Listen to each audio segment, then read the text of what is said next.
O Ruanda pode receber nos próximos dias sanções pesadas dos Estados Unidos da América. O presidente do Ruanda, Paulo Kagame, criticou organizações internacionais e vários países que estão a pedir aos americanos para que estes possam sancionar o Ruanda porque continua a apoiar o grupo M23, que é o grupo que detém o controle da zona mais rica da República Democrática do Congo, que é o norte da RDC. O presidente do Ruanda disse: nós temos de apostar na nossa própria autossuficiência para que a nossa existência não dependa da boa sorte de alguns que hoje escolhem nos ajudar e amanhã decidam sair. E disse que temos que olhar para nós mesmos com prioridade, porque a situação pode ficar completamente difícil. A questão que se coloca é: o Ruanda continua realmente a apoiar o M23? Vale aqui lembrar que o ministro do Negócio Estrangeiro do Ruanda disse que nós estamos engajados com o grupo M23 na fronteira entre o Ruanda e a RDC para que o conflito na RDC não se transborde, não entre para o Ruanda. Ou seja, estamos apenas a apoiar o M23 na fronteira para que a guerra na RDC não transborde para o nosso país. A questão que se coloca é: o Ruanda está mesmo a apoiar com armamento, logística, treinamento o grupo M23? E como é que o Ruanda pode ser autossuficiente, sabendo que é um país que tem menos recursos do que o resto da África, mas que também é um país que exporta grande parte de minerais críticos, que, segundo acusações várias, esses minerais críticos vêm sempre da República Democrática do Congo? Apoiarias a ideia de Kagame? Estás com Paulo Kagame? Estás com a RDC Congo? Estás com os países que pedem sanções ao Ruanda? Põe aqui a sua opinião em comentários, se faz favor, para poder enriquecer aqui o vídeo. Qual é o seu conhecimento em volta da relação entre Ruanda e RDC e também, claramente, os acordos de junho de 2025, o acordo de dezembro em Washington, na presença do presidente Donald Trump, norte-americano, onde os dois chefes de Estados africanos não se cumprimentaram, apesar de estarem a assinar um acordo de paz, que foi violado depois de uma semana, onde o M23 acabou por conquistar mais um território congolês, que é a região de Uvira. Ponto. Meu irmão, faz like neste vídeo, subscreva e partilha se faz favor, porque o seu like é a razão pela qual eu volto para cá sempre, feliz ou não, poder gravar mais vídeos. É a minha motivação, é o meu salário. Por favor, digam ainda, s'il vous plaît, por favor, faça like, meu chefe. Obrigado a você que colocou like antes de eu pedir e a você, claramente, que apenas agora sentiu-se comovido com o meu choro, com a minha lamúria. Por favor, faz like, meu chefe. Por favor, subscreva. Por favor, partilhe. Um mal pedido, fundo do meu coração. Mas isso, meu chefe. Alguns não gostam que eu peça imensas vezes like. É que a pessoa tem preguiça, ou a pessoa esquece. E eu preciso que você pague meu salário. Se eu não pedir que você faça like, quem mais há de pedir? Se eu não orar por mim, quem há de orar por mim? Obrigado a você por colocar like agora e claramente está disposto a ajudar o canal a atingir os marcos de outros canais que nós vemos a nível nacional e internacional. Boas. Existem algumas vias para que o Ruanda possa atingir a autossuficiência. A primeira via é a vontade que se tem, e o Kagame tem essa vontade. Okay? O Kagame, que é para muitos um ditador, por estar no poder há 20 anos, mais de 20 anos, ter alterado a Constituição, e para alguns é o salvador do Ruanda, porque este trouxe a estabilidade depois dos massacres de 94 entre os Hutus e os Tutsi. Kagame é uma pessoa no Ruanda que divide opiniões, alguns o apoiam, outros criticam, porque há um comentário interessante de um jovem aqui no canal que disse o seguinte, quando eu estava a comentar o caso da morte do filho de Muammar Gaddafi. Eu leio todos os comentários e uso muitos comentários como um sustento de alguns discursos meus, e hoje vou usar um daquele que disse que o que é de todos deve ser gerido, governado por todos. Porque Muammar Gaddafi na Líbia é por muitos como sendo um ditador, porque ele chegou ao poder, governou durante 47 anos, mas também, e com uma mão de ferro, pesada mesmo, e também não permitia a criação de partidos políticos, nem de organizações não governamentais com cariz político. E alguém disse nos comentários: Joaquim, o que é de todos deve ser gerido por todos. Ou seja, se o país é de todos os líbios, todos os líbios deviam ter o direito de ser presidente, ao menos que o país pudesse decretar claramente um reinado. Foi um comentário interessante e eu leio todos os comentários, claramente muitos deles eu uso para sustentar aqui os meus discursos. Esqueci-me de fazer o print e colocar aqui o nome, poder aqui claramente dar aso à pessoa que realizou esse comentário, que é interessantíssimo. Ponto. Voltando aqui para o tema do Ruanda, há sim algumas vias para o Ruanda conseguir essa própria autossustentabilidade.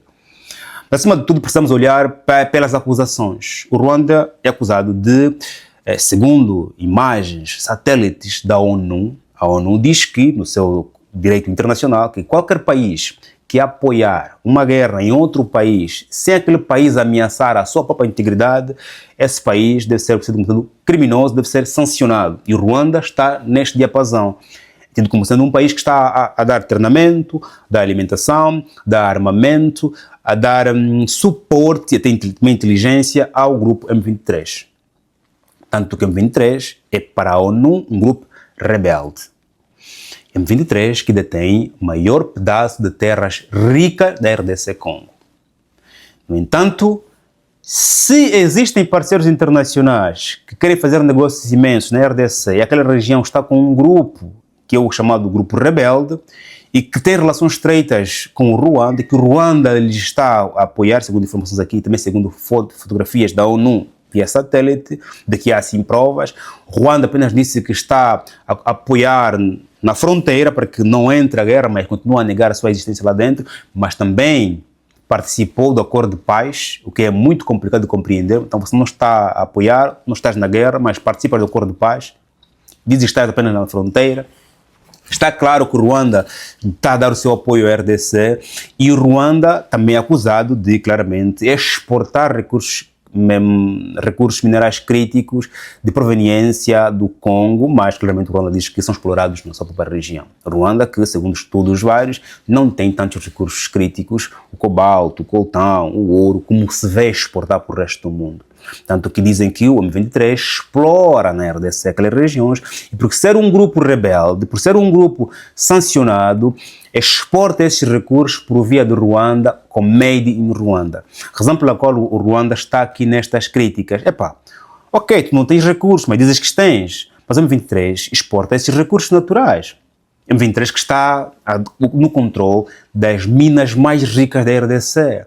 M23, portanto, só pode transportar por via do Ruanda, ou então da República Centro-Africana, mas porque o Ruanda é o país que é visto como sendo o que está lá presente, logo é ele que é completamente criticado de lavar os recursos minerais, lavar o dólar, lavar as riquezas do M23, porque é preciso uma lavandaria para que o M23 possa receber dólar, armamento, possa também claramente exportar todos os minerais que lá usa. Agora, se o Ruanda é realmente que está a exportar esses recursos naturais, é que tem a conta bancária que recebe o dinheiro do M23, claramente são questões que me ultrapassam. Ponto. Qual é a via que o Ruanda tem de conseguir a sua própria autossustentabilidade? E também usando esse exemplo aqui para os demais países africanos que dependem muito das relações internacionais ou do apoio internacional.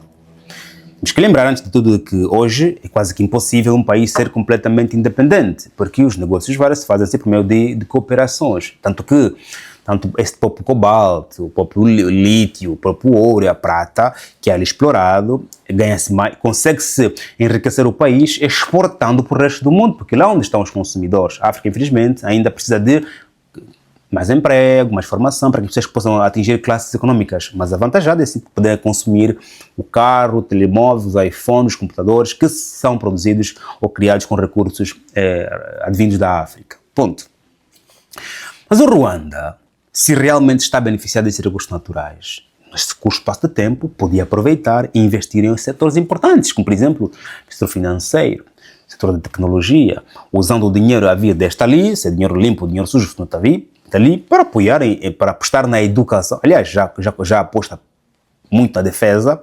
O Ruanda é o país que defende o Cabo Delgado em Moçambique, é o país que treina muitos países a nível da África, está a apostar bastante na questão da defesa, na questão da logística, a defesa, ok? Tecnologia, financeiro, produção alimentar. A África, a Ásia e o Médio Oriente são mercados emergentes que têm muitas bocas. Só em África existem dois países muito populosos, a Etiópia e a Nigéria. A RDC é populoso e não produz tanto alimento por causa da instabilidade. O Ruanda pode tornar-se um hub de fornecimento de alimento para o resto da África, para o resto do Médio Oriente. Um país arável, montanhoso, sim, mas é arável. Tem essa oportunidade de poder claramente aproveitar desses recursos que tem, que são acusados, para apostar na tecnologia, startups voltadas às fintechs, na alimentação, okay? Na formação na defesa, uma indústria de defesa dentro do Ruanda para apoiar o resto da África que está instável. Já que vocês, por resto da África, estão a lutar, eu vou-vos vender armamento, vou-vos vender fardamento, vou-vos vender treinamento. Vai ser o hábito. É um país pequeno, mas pequeno a nível territorial, porque é grande a nível de, claramente, capacidade intelectual. Logo, eu penso que podia também tornar-se um grande emprestador financeiro, já que os países africanos dependem muito de empréstimos internacionais e com taxas muito altas, às vezes com hipotecas muito arriscadas, por que não tornar-se um grande emprestador? Vai para a Europa buscar dinheiro, enquanto consegue, enquanto não for sancionado, ou empresta dinheiro do próprio M23, infelizmente a política é assim, às vezes é suja, empresta para o resto da África e ganha esse dinheiro também. Torna-se um lender, um emprestador, torna-se um hub logístico, um hub tecnológico, um hub de defesa, já que muitos países vão terceirizando para o resto do mundo, inclusive a nível monetário, já que há muitos países que imprimem seus dinheiros para o resto do mundo, por que não tornar-se claramente aqui a maior impressora de dinheiro a nível da África? Já que vocês não têm impressoras, não têm casas da moeda, eu imprimo o vosso dinheiro. Portanto, aqui, setor financeiro, setor tecnológico, setor de defesa, agricultura, em África há muitas oportunidades. E o país que quiser ser independente vai precisar apostar nisso, não para ele próprio, para ser o maior fornecedor para o resto do mundo, ou para o resto da África, continente de mais de 2 bilhões de pessoas. Família, essa opinião em volta dessa matéria, faz um like, se inscreva, estamos juntos e até já.